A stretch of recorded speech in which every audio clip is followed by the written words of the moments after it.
In the last section, we looked at 5 ways to work with protectors. And in this section, we'll look at 5 more. So, the 6th way to treat protectors is to remember that they're never alone. They're webbed into a system of parts. They're always protecting hurting parts and always interacting with other protectors. I like the analogy of 2 sailors in a rowboat that's maybe surrounded by sharks. For some reason, one is forced to lean way over one side of the boat, and it starts to tip. And in order to keep them from tipping over, the other sailor leans way over the other side. Now, both of them are in extreme positions. If either of them were to unilaterally abandon his position, the boat would capsize. They must work together and return to the boat at the same time if they wish to remain safe in the boat. What they need is someone to coach them to do that. In much the same way, many protectors are locked into extreme and opposite positions. Often they are very critical of each other, saying, if he wasn't so extreme, everything would be okay. So, when you find 2 protectors who are polarized like this, you need to get the self, the coach, involved.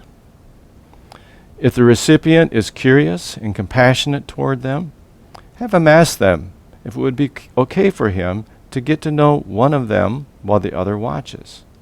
Then it will be the other one's turn. As each polarized protector watches, as the self gets to know the other, they come to better understand each other, and their animosity diminishes. They may even begin to have some empathy for each other. And they become more willing to soften their own extreme position. Often when there are 2 protectors that are polarized like this, there will be a 3rd protector that's observing what's going on, and it's really anxious about it. This protector sees the person vacillating back and forth and is distressed by it, but doesn't know how to help. So when you run into 2 parts that are at odds with each other, have the recipient check to see if they're blended with an anxious part.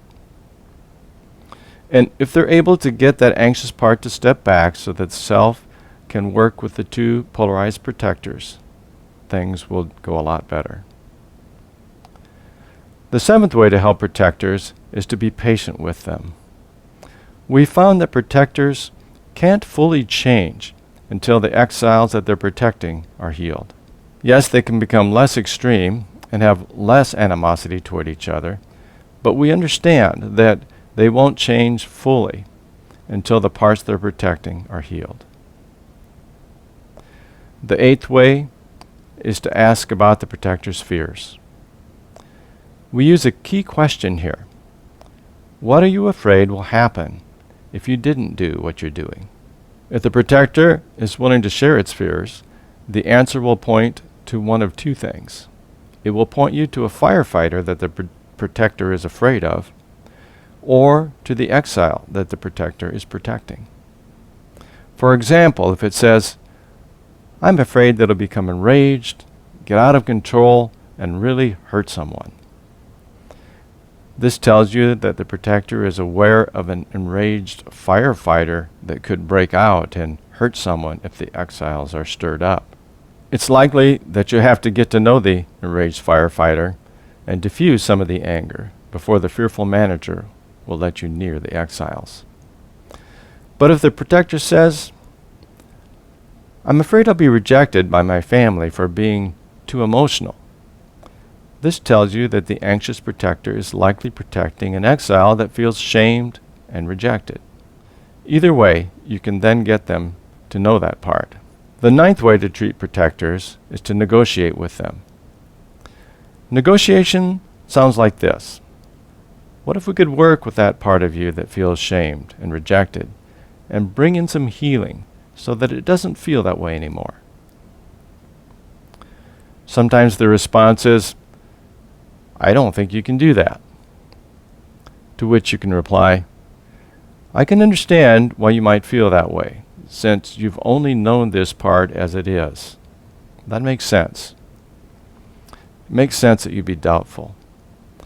But just theoretically, what if we could comfort it? Would you like that?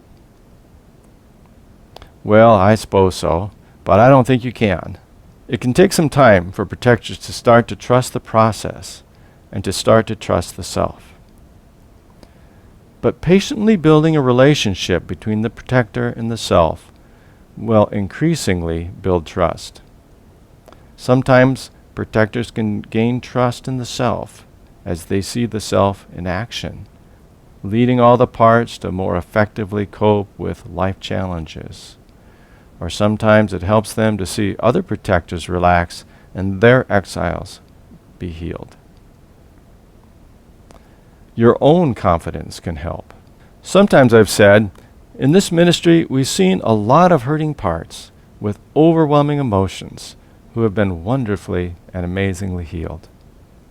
We've seen the Lord do amazing and tender things.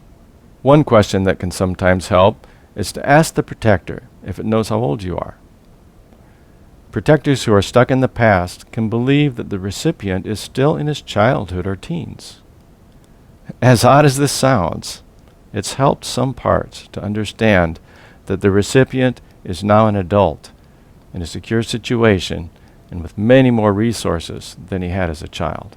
The 10th way to work with protectors is to negotiate with the exiles, to get them to promise not to overwhelm.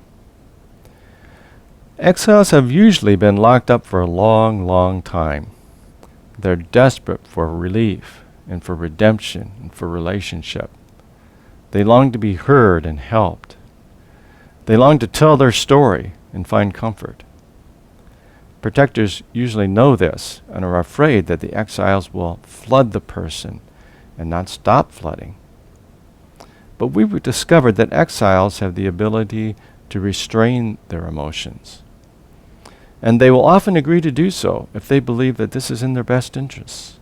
So you can ask a protector what it would think about your negotiating with the exiles it protects and asking them to promise not to overwhelm.